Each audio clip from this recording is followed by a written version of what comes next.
can Christians be pro-choice? That is obviously a deeply controversial subject in the middle of a broader cultural war that seems to be going on right now. And in order to approach that question, we wanted to bring in a speaker from both sides of the aisle. One side that would say, no, Christians can't be pro abortion, and the other side that says, actually, yes, Christians can be pro choice. And we wanted to listen to both of those perspectives, not because we agree with both of them, because obviously they contradict each other, so we can't agree with both, but we wanted to hear both sides. This is too important of an issue that has too great an impact on too many people's lives for us to not listen and try to enter into and understand where the other side is coming from. This is just one episode of 2 that we launched simultaneously. If you love this episode, you'll probably hate the other episode. And if you hate this episode, you'll probably love the other episode. But I encourage you to listen to both of them. Let's start off. Would you mind telling us a little bit about your background and why is the question of abortion relevant to you? Sure. So, yeah, as you can tell from my obnoxious accent, I'm from England. So I grew up here in London. I grew up in a fairly ordinary place called Croydon. A lot of crime is pretty much what it's known for. But it was a place with character. So I went to medical school. At that time, I was not interested in this debate at all. I had never really thought about it much. I had the standard view that most people in England have. So I was pretty much broadly pro-choice, but thought that, it shouldn't be allowed in the late stages of pregnancy. That's pretty much what everyone in England thinks, and that was my view. So as I went through medical school and learned more about it, that really got me thinking again, not because most of my peers or lecturers were pro-life, because they definitely weren't, but I really just found the arguments persuasive, and I saw, of course, what happens in the womb, what happens in an abortion, and really just understanding the reality of it and then looking at the arguments, looking at the evidence really changed my mind. So yeah, since then I've done a fair bit of work in a few different fields. I'm an academic, so I teach philosophy at the University of Oxford. I do research on the topic of abortion, particularly the policy relating to abortion. So not just the ethics, but also the politics and the empirical questions to do with it. So I've really tried to cover a broad range of questions relating to this and try to kind of be a jack of all trades, though I haven't quite got there yet. So yeah, it's something that's hugely important to me now because I believe that the truth should affect our lives. If there is something that is a huge injustice or a huge problem or that is causing a lot of harm, either to children or to women or to others, I think that's something that everyone, whether they're Christian or not, has a duty to speak about and to be active and engaged in. And so that's what I really found on the topic of abortion, is that the scope of it was just so huge and the impact was so immense that I really felt convicted that I have to do something about it because not many other people in my country were doing something about it. Yeah, just by looking at your CV, you really have been a jack of all trades. But this has become a bit of a centerpiece to a lot of what your talks recently, I've noticed. And so I have to ask you, there's a lot of terminology that's being thrown around, and it's confusing even for people who keep an ear to the ground of the debate. There's pro-choice, pro-life, anti-abortion, and even now pro-reproductive justice. Why do you think terms are such a battleground and why there doesn't seem to be just a stable identity for these terms? I think it's because most people realize that you can kind of frame debates and you can sort of bias people's thinking through terminology. That can be, propagandistic. It can be euphemistic. Sometimes it's, just the way we interact as humans, the way we do marketing as well, and that kind of thing. I think in the case of abortion, it has become pretty propagandistic and euphemistic. I mean, when you look at the way that abortions are described, I get told off for saying that abortions are carried out by dismemberment at a certain stage of pregnancy. So in the second trimester of pregnancy, most abortions would be done by dismembering the baby. And in fact, you can find medical sources which just state that as a matter of fact, written by people who perform abortions. And yet, if you say that in many contexts, people will accuse you of being, lying in many cases. I was told that can't possibly happen. No doctor would ever do that, but it is just the reality. And so, there'll be other terms used for it.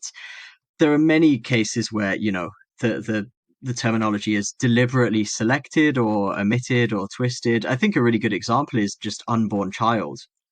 Again, likewise, you look at, Google Scholar. Just go now and search Google Scholar and search the term unborn child.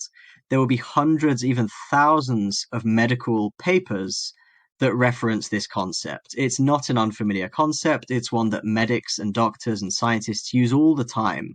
It's not the most technical language, but we don't always use technical language, right? Like when I'm a doctor in hospital, I sometimes say to a patient that they're having a heart attack. Fortunately, not that often, but sometimes I say that. That's not the technical term. The technical term is a myocardial infarction. But to call it a heart attack is not wrong. It's not anti-intellectual. It's not inaccurate. It's not unscientific. It's just a colloquial everyday term for a myocardial infarction. And so the same is true with terms like the unborn child. Like I say, you find this in medical literature all the time. The Oxford Handbook of Obstetrics and Gynecology talks about the unborn child, all sorts of things.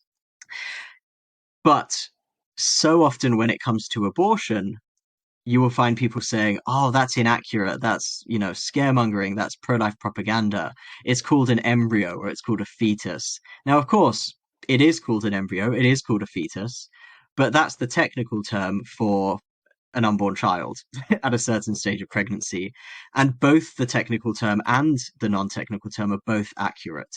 So, of course, pro-lifers often will try to present whatever they're saying in the most positive light, using the most positive terminology possible. That's fairly understandable. Pro-choicers would do the same. But I think, nevertheless, there are many times where it has gone not just into, giving a positive spin, but blatant sort of manipulation and distortion of the underlying facts in an attempt to cover the reality of what goes on in an abortion, which, as I say, most people who actually know about this subject admit, it's not hard to find someone who performs abortions or a doctor who supports abortions saying, yes, this is a baby, and yes, abortion kills the baby. There are plenty of people who will admit that, but they will say that it's okay because the woman's autonomy is paramount, that sort of thing. So I think that sort of thing really reflects that this is a debate that has gone more into propaganda and euphemism than just, giving messaging a positive spin like we normally do in most conversations. Yeah, thanks for that. I think that opens up two real important issues, which is the question of women. This is a women's issue, and the question of autonomy. So with the first concept with women, I noticed quite clearly we're both men sitting here, and how is it that we as two men can have a conversation about a women's issue? What's your response to people who claim men just ought to shut up about this topic? Yeah, it kind of depends, honestly. Sometimes if they're just arguing in bad faith, if it's basically an attempt to shut down the conversation because they don't have a good answer, then I won't give a particularly nice reply. Try not to be too nasty, but I'll just say, look, sorry, I don't speak identity politics. Let's talk about the arguments. Let's talk about the evidence. But I realize that for some people, this is, jarring in a genuine, sincere way that, women for centuries and millennia have been spoken about, decided for, controlled in ways that really undermined their humanity and dignity. And that certainly is the case, whether it's, the extreme end of that with slavery or sexual abuse, or whether it's, just the many ways in everyday life that women are still somewhat marginalized or, taken control of in a way that really undermines their dignity. And you can certainly see how, especially for women who haven't fully had control of their body, you can see how men talking about their body and, in a sense, controlling it would come across really jarring. And I completely understand that. Of course, what we have here is not just one body, and that's kind of the central crux of the issue, is that there are two bodies. There's a child as well. And I think all of us agree in general that it is our duty to step in when injustice occurs. When there's a victim, it's our duty to speak up. There was a big initiative a few years ago from Emma Watson, the actor who played Hermione in Harry Potter. And the initiative was called He for She. And the whole point of that was women will never be fully empowered and liberated without men. That is because men have not only just a position in society, but a particularly privileged position in society in many arenas. We can debate about the details and the extent of that, but it's pretty obvious that men have a certain platform that women don't have in at least some contexts. And even just in virtue of the fact that men have a say in society at all means that in order to uphold the full value of women and to really fight for that in society, you have to have men working with you. Because this is a team game. We are all one human family. We are all one human community. We all have a part to play in upholding the marginalized and fighting for them. And so that is what He for She was about. It was that recognition that, yes, women can do a huge amount by themselves, but there will never be full equality until all of us are on the playing field fighting for this. Now, the same is true when it comes to abortion, not only for the sake of the child, but also for the sake of the woman. And here's one way to think about that. It's very easy to think of abortion as just liberating women from the consequences of sex. And it says, okay, you've had sex, you can get rid of those consequences. It's your body, it's your choice, and you don't have to have, a child that you look after or that you place for adoption for the rest of your life and so on. But when you think about it, abortion has actually liberated men far, far more than this. Because when abortion has been legalized, there are many, many more unwanted pregnancies because you have a backup option. So people have a lot more sex with a lot more people when they don't want a baby. So you get a lot more unwanted pregnancies. But when abortion is legal, not only do you get an increase in unwanted pregnancies, you also find that the men are much freer to just walk away because they can just say, this is your body, it's your choice, and therefore it's your problem and your responsibility. It's nothing to do with me. I'm not the one whose body is, pregnant. I'm the guy, I'm getting out of here. So the man is completely liberated by this option of abortion. Whereas the woman, of course, is never completely liberated in that way. Regardless of what she does, she will always have to deal with something pretty distressing or difficult. Either a pregnancy by herself and raising a child by herself or placing it for adoption, or having an abortion, which is not a trivial thing.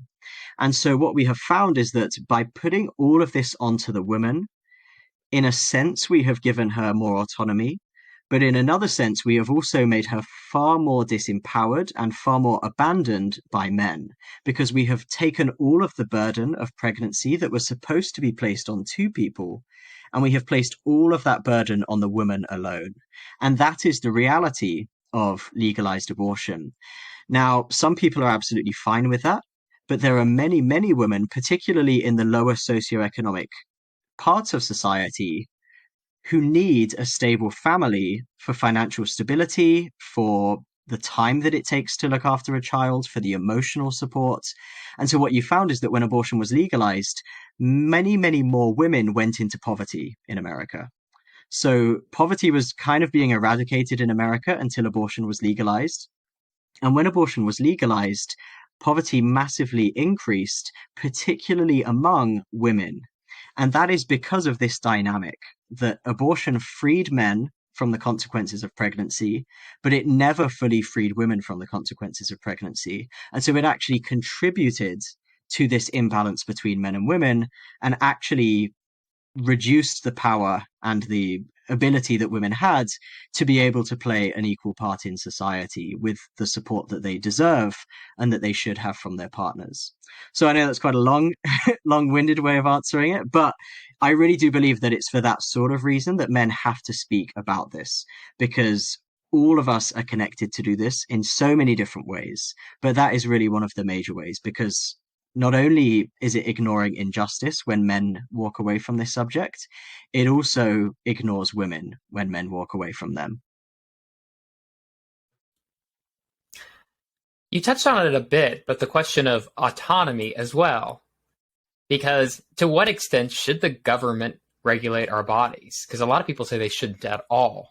And I just think as a doctor, you might be, as a doctor, you might be ideally suited for addressing that question. To what extent do you think the government should regulate our bodies? You mentioned there are two bodies, but where do we draw the line? Yeah, so it's to some extent a controversial question. Clearly all of us think that there is a degree of bodily autonomy which we are afforded, even though it's not mentioned in the United States Constitution. It's plausible that the government should, give us some freedom about our bodies. Of course, there are obvious limits to this. We don't have the freedom to use our bodies to hit other people or attack other people or harm other people. And in many cases, we don't even have the freedom to use our bodies in ways that could injure ourselves. So many people support restrictions on hard drugs. Many people support restrictions on, self-mutilation and that sort of thing. But there are other examples as well. I did an informal poll about this a couple of years ago, basically asking, should people be able to sell themselves into slavery by their own choice? And the large majority of people said no. You shouldn't be able to sell yourself into slavery. That is just a fundamental indignity against yourself, even though it's your choice and it's your body. Now, of course, there will always be some pretty hardcore libertarians around who think, yeah, of course, do hard drugs, become a slave if you want, that sort of thing. Even then, of course, we have the limitation of not harming others. That's kind of the fundamental principle of libertarianism. You can do pretty much whatever you like unless it directly harms another human being. And of course, that is exactly what is at stake in the question of abortion. What is particularly, I guess, important here is that abortion is not just refusing to save someone, but involves actively killing them. It involves depriving them of a natural resource that every human being has from the beginning, and that every human being kind of needs in order to survive and is a basic part of natural development for every human being. So in that sense, you could deprive someone of oxygen and say, I wasn't killing them, I was just refusing to give them what they needed. But of course, that is killing because you're taking away something fundamental to their natural environment or removing them from their natural environment. There's other, disputes about what counts as killing and so on. But I think there's a good case that abortion is killing rather than just failing to save. And so this is one of the reasons why when sometimes people bring up the idea that, you're not obligated to donate a kidney, for example, that's not really the same situation as abortion. Refusing to donate a kidney is not directly killing another person. It involves, a significant bodily attack to you yourself and so on, and, an invasion of your body and so on. Whereas, of course, abortion is disrupting a natural state. It's disrupting the natural process by which all of us came to be. And in many ways, it does that through directly attacking the child, whether by dismembering them or vacuuming them to pieces or depriving them of oxygen or, however it's performed. One other just final example, though, which I think is, I guess, particularly interesting in terms of the bodily autonomy question, because it relates to kind of the progressive end of politics in today's world. And this is the issue of gay conversion therapy. Now, I don't know to what extent this has been a big issue in America, but it's been a huge issue all over Europe, where basically progressive people have been saying gay conversion therapy should be illegal. And this doesn't just include, electric shocks to gay people to try and turn them straight or whatever. This is really broad ranging. This is like you cannot even pray for a gay person that they might change their orientation, even if the gay person consents. Now, I'm not making any claim about the efficacy of this. I have no idea what the evidence shows on it, honestly. I'm not making any claim about whether it should be banned or anything like that. But what's interesting is that many, many people who count themselves as very liberal, very progressive, would generally be very pro-abortion and very pro-bodily autonomy, recognize that or at least in their view, any kind of gay conversion therapy should not be legal, even if it is completely consented to by the individual. And so what I think we have is that there is a recognition from almost everyone in society that there are limits on what you can do with your own body. Progressives believe this just as much as authoritarian conservatives. The only people that might doubt this are libertarians. And as I said, even libertarians are committed to the idea that you should not be able to harm another human being. And as I suggest, that is, I think, what is at stake in the case of abortion. So if I can pick up on that idea of you cannot harm another human being, well, maybe a pro-choice person might say these fetuses are not human beings.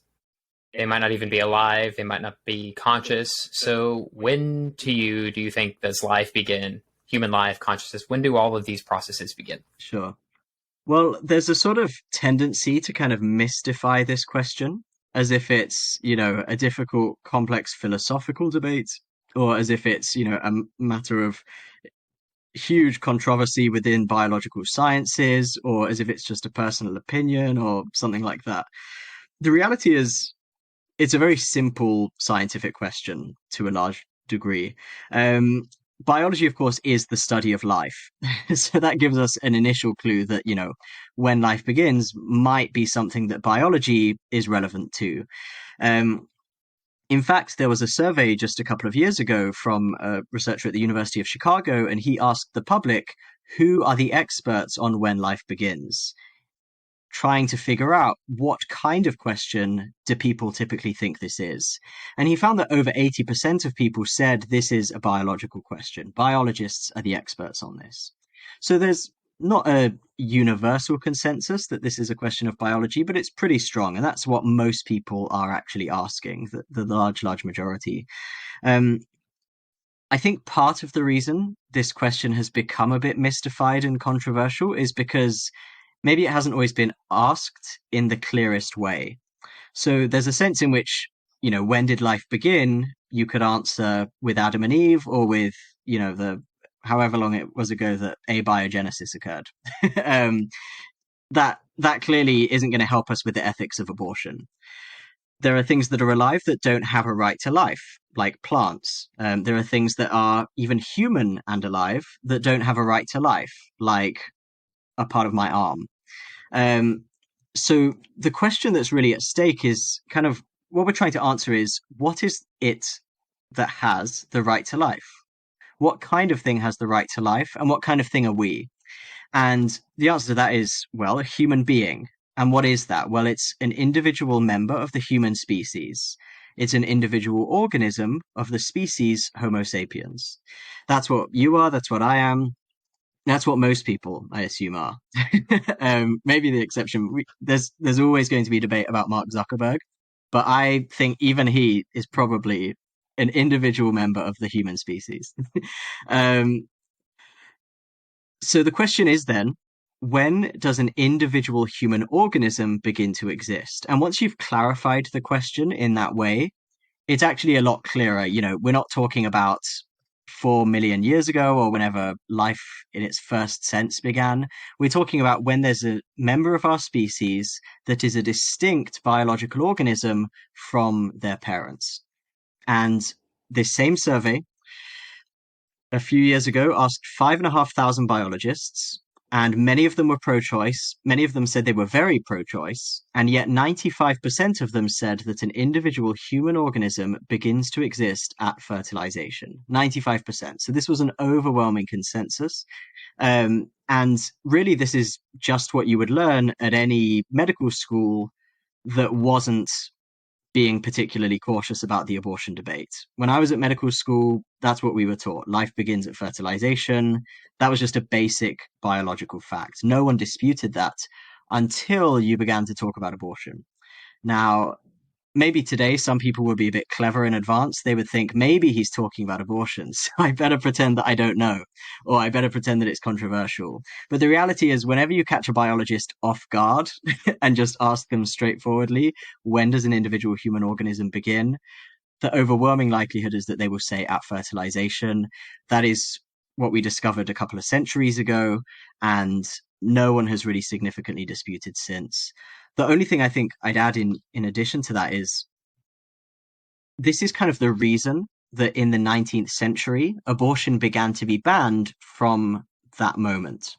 So for most of Christian history in the Christian kind of world, they didn't know about fertilization. So they just said abortion is wrong, abortion is banned. It's even worse if it's after quickening, but it didn't really specify when did that life begin.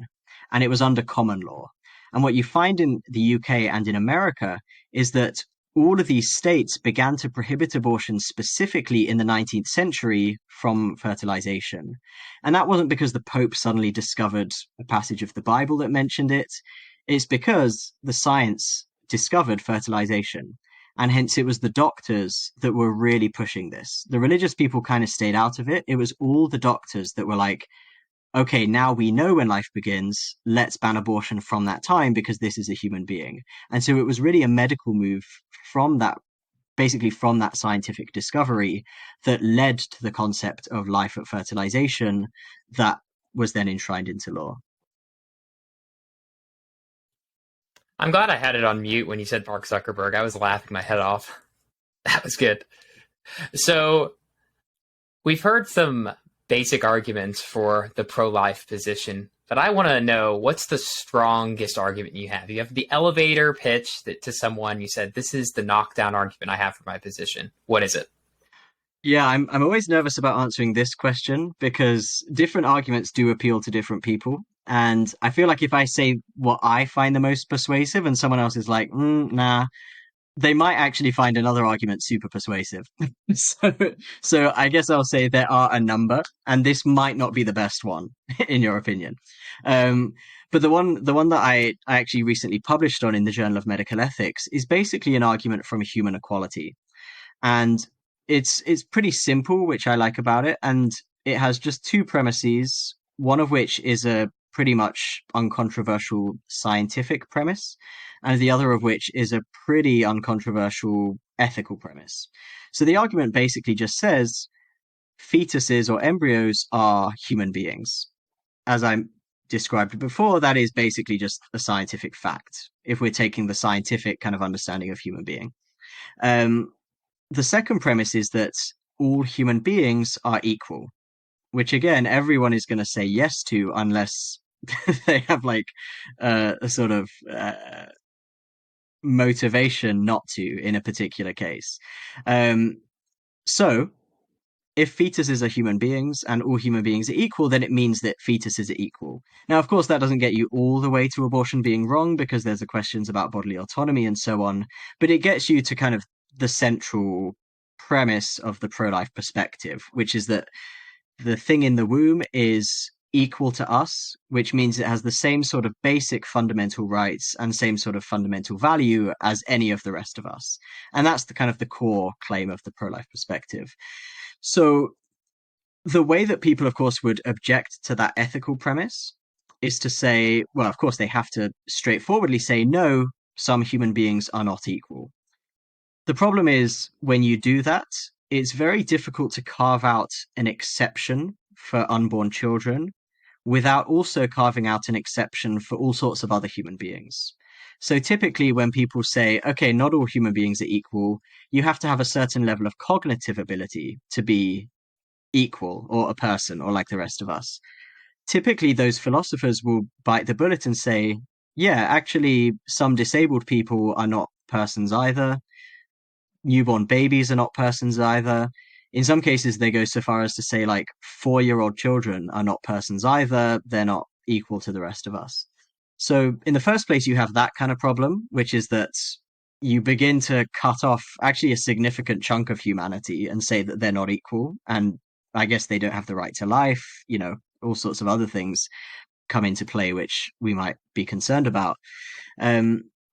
But there's an even bigger problem, I think, which is kind of the problem I illustrate in that paper, which is that even if you kind of ignore those fringe cases, of course, I don't think they're fringe cases. I think 2-year-old kids are humans and persons and just like the rest of us. But even if you say they're not, is it actually plausible to hold to any concept of human equality, even between normal adults or, mentally competent adults? Can you hold to that kind of human equality and say that unborn children are not part of that? Well, as I argue in that paper, even that is pretty difficult because in order to come up with a basis for human value and human rights that excludes unborn children, it's going to have to be something to do with our mental capacities. Like, we have a certain level of intelligence that they do not have. But the problem is that intelligence is not a binary thing. And it's not like you get to like the maximum level of intelligence when you reach 18, as we all know. Everyone has a completely different level of intelligence. And if that's what our fundamental worth is based on, then it seems like more intelligent people should be more valuable and should have a stronger right to life than less intelligent people. And really, the only way that you can sort of equalize people at a certain threshold is going to be by coming up with a really ad hoc, contrived threshold that suddenly, once you reach a certain degree of intelligence, you suddenly become equal in value, and suddenly your intelligence doesn't matter anymore. I find that really implausible, and I think it's really obviously ad hoc. And yeah, it gets more technical than that, as I show in the paper. But to answer your question in a very short way, it's fundamentally about human equality. And the basic gist is that it's very, very difficult to say that humans are equal unless you really include all humans. And as we know from science, fetuses and embryos are indeed human beings, and therefore we have to consider them equal to the rest of us as well.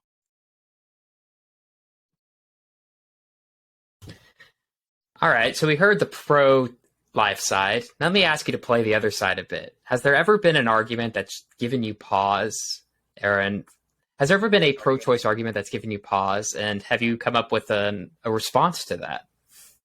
Yeah, I think probably the one that's been most challenging and is definitely very challenging to a lot of pro-lifers is the argument, more the kind of policy argument, that even if abortion is wrong, and even if it's like a violation of the right to life, you shouldn't ban it because women will just have dangerous, unsafe abortions and they will die as a result. Now, there's a sense in which this is not a very difficult question because we could just apply that reasoning to anything else and it would never fly. Like, we would never say we should legalize female genital mutilation because if we don't, then people are just going to do it in back alleys and it will get infected and it will die and that sort of thing. No one makes that argument, really, or at least I've never heard it. So I think there's a sense in which it's easy to respond to, but there's still nevertheless a really instinctive unease about the idea that maybe by banning abortion, we are consigning a whole load of women to die. And that's, a horrendous thought, even if it is the lesser of two evils in some sense. So I actually looked into this because, yes, I'm aware that this kind of theoretical response works, that the ethical argument for banning abortion still seems sound because it's the violation of a fundamental human right. But I wanted to look into the empirical evidence to see if it was actually true. So I've done this for the last couple of years. I've written a load of papers on this. Some of them have been published. Some of them are coming out soon. Some of them are yet to be submitted. Really looking at every country in the world that has legalized abortion, with the exception of maybe one or two, and looking at, did the number of women who died from unsafe abortions actually decline when abortion was legalized?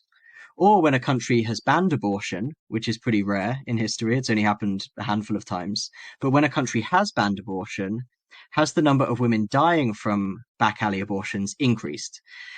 Now, I was kind of surprised. I kind of expected to find that's not always the case, but often it is the case.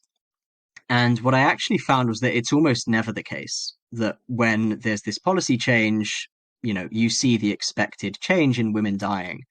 What you usually find, in fact, is that there is no difference. So when you legalize abortion, the same number of women die as they were dying before. And that's because there are many more abortions, so more women put themselves at risk.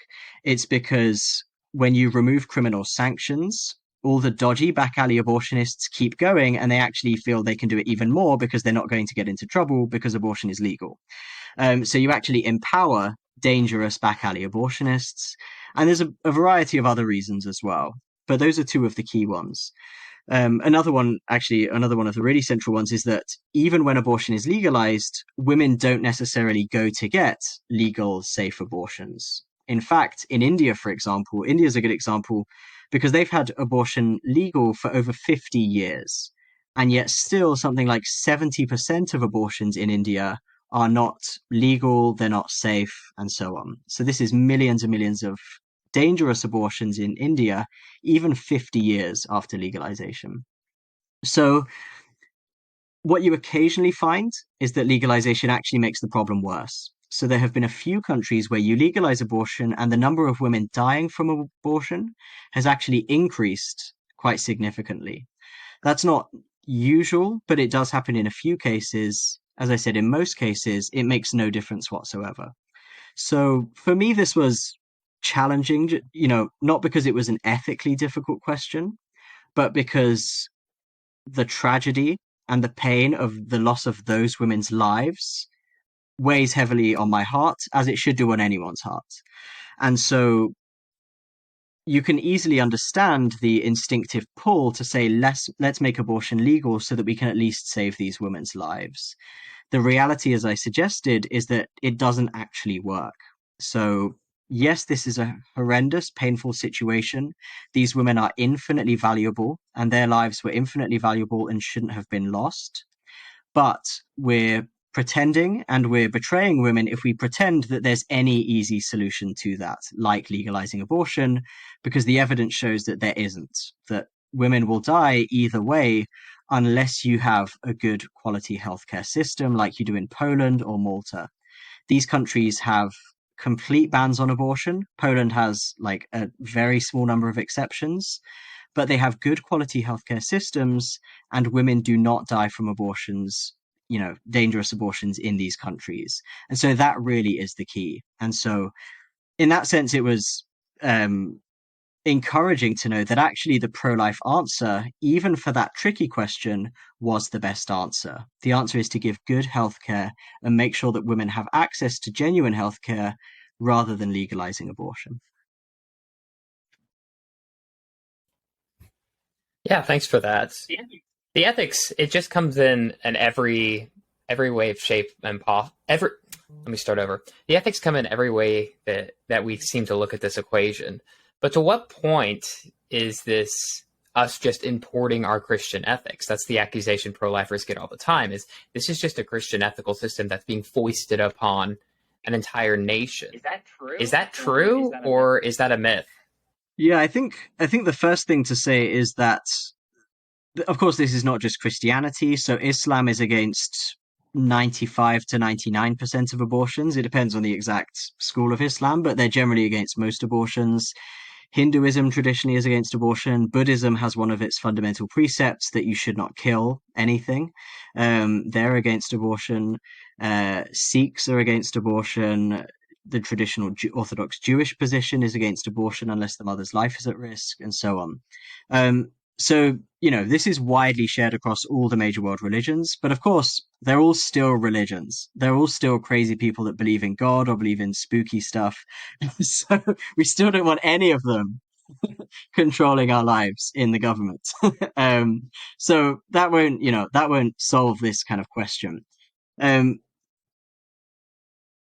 I think there's two kind of other kind of key parts to this equation. The first is along the same lines, which is, of course, that yes, none of us live in in America, we don't live, or you don't live in a theocracy, but you do live in a democracy. And in a democracy, everyone gets a say, including religious people. Democracy doesn't just mean that religious people have to forget all of their values and all of their opinions and just let all the non-religious people decide all the policy. That's not democracy. That's like North Korea. And so that's part of it, is that even if this were just a religious position, religious positions are an intractable and essential part of a functioning democracy. Now, people are still not going to like that, even though it's the truth. So, is there an answer that that is not only true, but that is actually like acceptable to a secular person that doesn't really want a Christian having any authority over them, even if it's actually necessary, even if it's part of, democracy? Actually, I think there's still an answer. And this goes back to what I was saying earlier about the history of abortion law in the United States. Um, Now, yes, it was Christians that originally said all human beings are equal. So, in that sense, this is a Christian premise, but it's a Christian premise that most non Christians hold as well. And in fact, if we got rid of everything that Christianity gave to politics, we would still have not only abortion, but we'd also have infanticide. We would have the complete power of a father over their children. So in the Roman world, fathers had the power to kill their adult children. That's just what being a father was. You could do that perfectly legally for pretty much any reason. That was what we had before Christianity. We had gladiator fights. We had pederasty, where it was entirely normal for a Roman man to have sex regularly with 13, 14-year-old boys. Whether they consented was kind of beside the point, even if they were capable of it, which again is doubtful. Christianity gave us a lot, in short.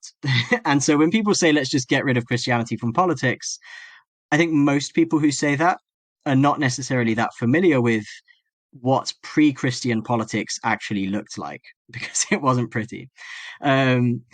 Nevertheless, suppose you are really, really adamant against it. You actually kind of like paganism. You like the Roman Empire and all this, gladiator fights, all the rest of it.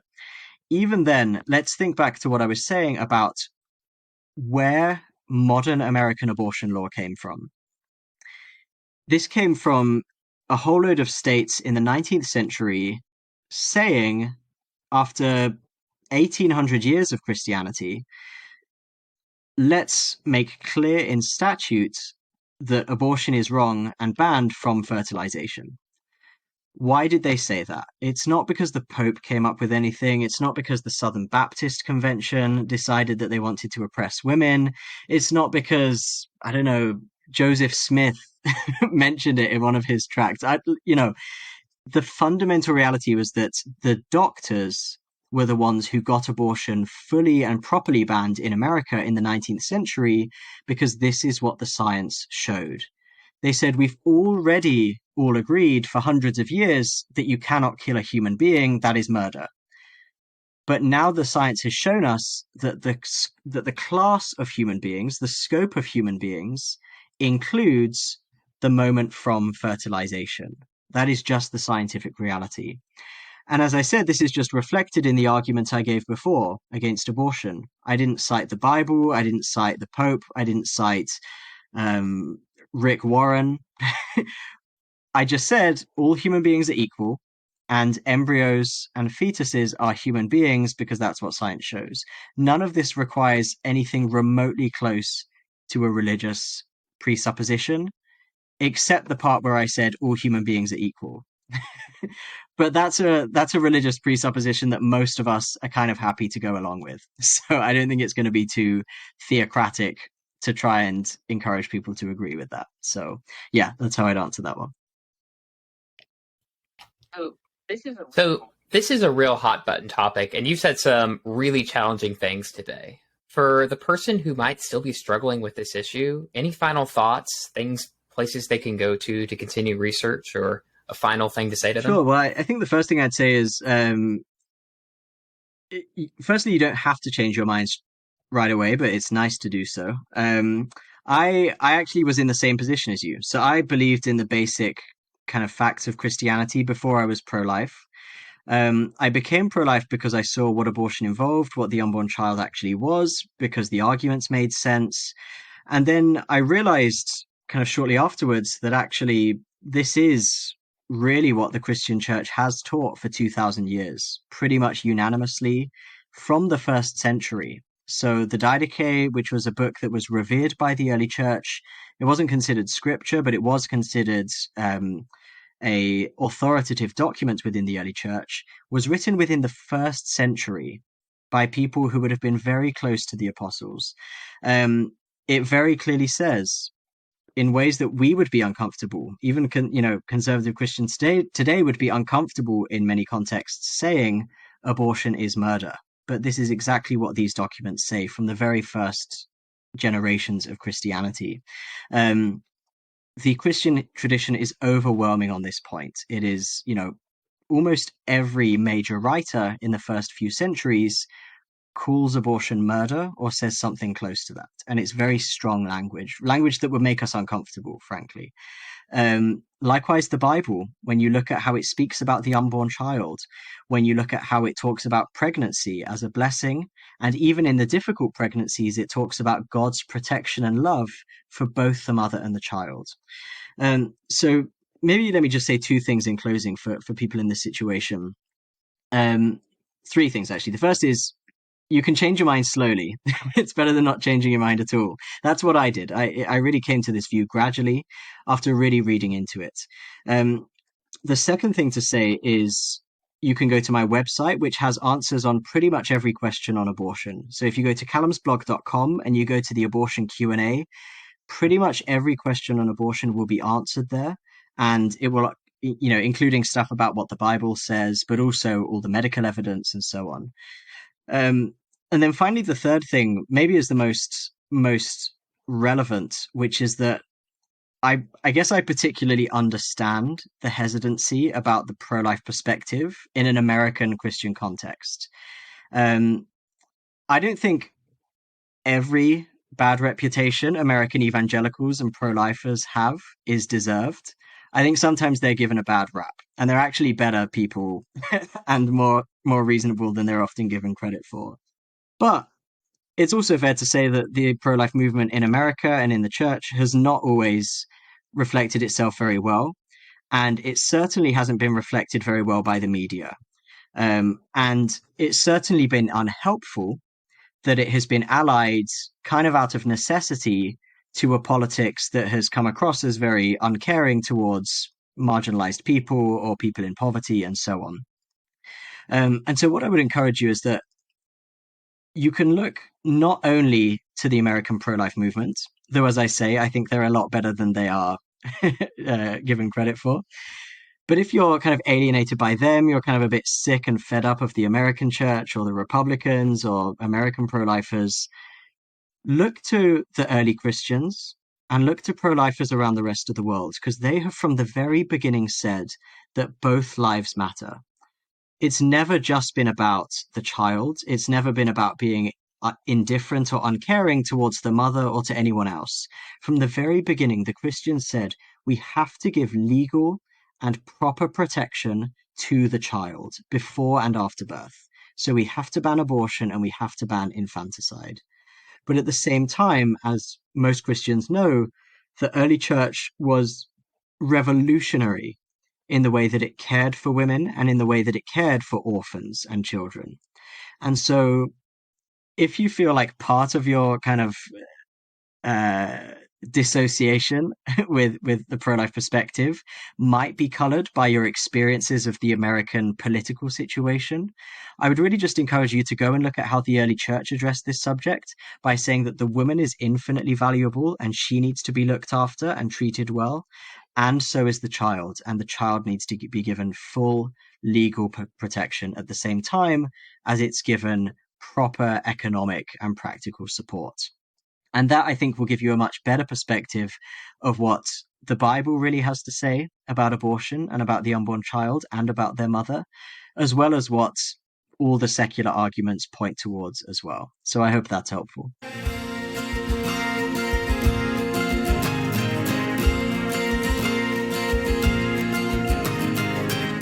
Thanks again for listening to the Spiritually Incorrect podcast. If you like what you heard, please consider subscribing and leaving us a 5-star review. We're an up-and-coming podcast, and every little bit helps. Also consider joining our Patreon page. Patreon sponsors have exclusive access to unaired episodes, different kinds of merchandise, the ability to suggest an episode, and even an hour-long interview with Jonathan and I. Check it out at spirituallyincorrectpodcast.com and see what you're missing out on. Sound effects from zapsplat.com. Special thanks to Jordan Birch, whose song Starry Night provides the intro and outro for this podcast. You can hear more of his music on YouTube or Spotify.